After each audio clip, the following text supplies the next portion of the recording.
Lulus sekolah, mau lanjut kuliah. Sampai pusing mau cari di mana. Kini saatnya kamu meraih cita-cita. Nih, pilihan yang bikin kamu makin ceria. Mondok Pos Kuliah. STIA Al Anwar solusinya.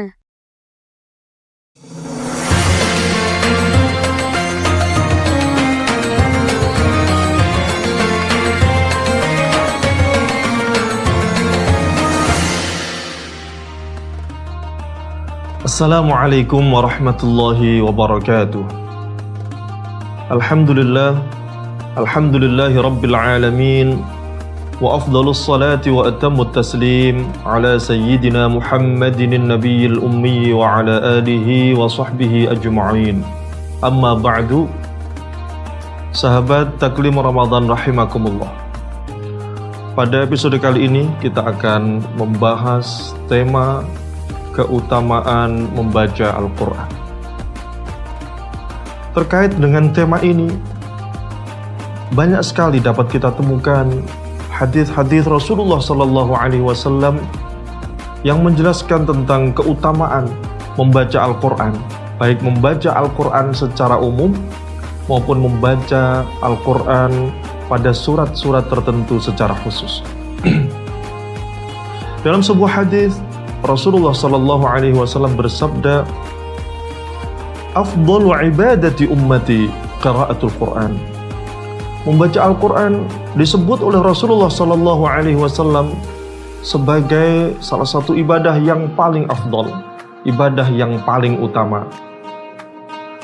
Hal itu dikarenakan dengan membaca Al-Quran kita tidak hanya dapat mengambil serta merasakan manfaatnya dalam kehidupan kita di dunia saja, namun kita juga dapat merasakan manfaatnya kelak di akhirat.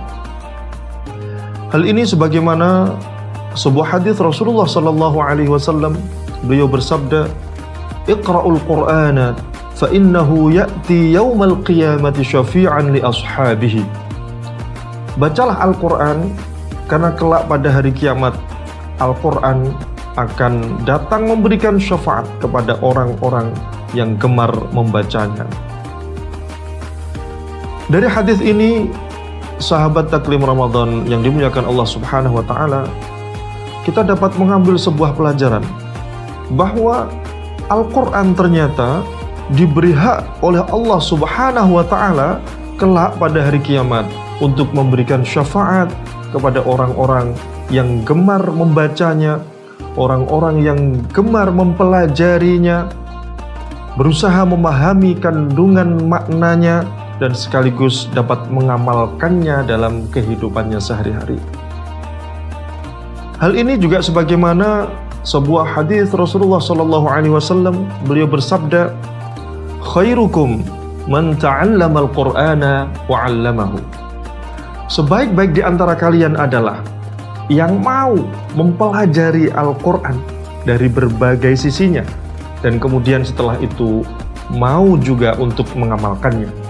Sehingga dalam hadis ini ada dua kriteria yang digabungkan menjadi satu. Yang pertama adalah proses mempelajari Al-Quran, dan yang kedua adalah proses mengajarkan Al-Quran kepada orang lain.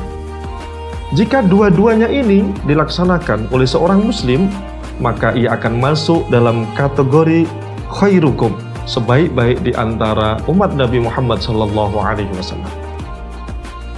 Sahabat Taklim rahimakumullah.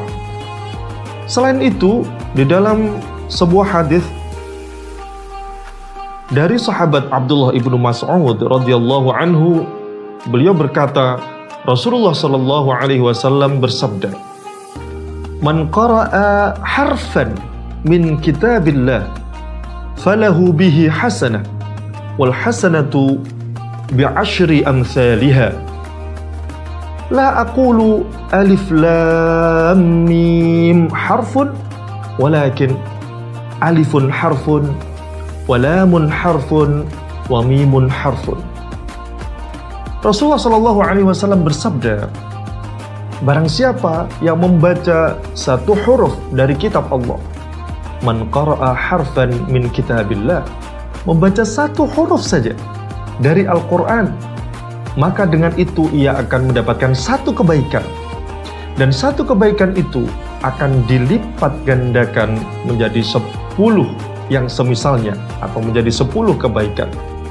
Aku tidak mengatakan bahwa alif lam mim itu adalah satu huruf, akan tetapi alif satu huruf, lam satu huruf, dan mim adalah satu huruf. Sehingga alif lam mim ini 3 huruf.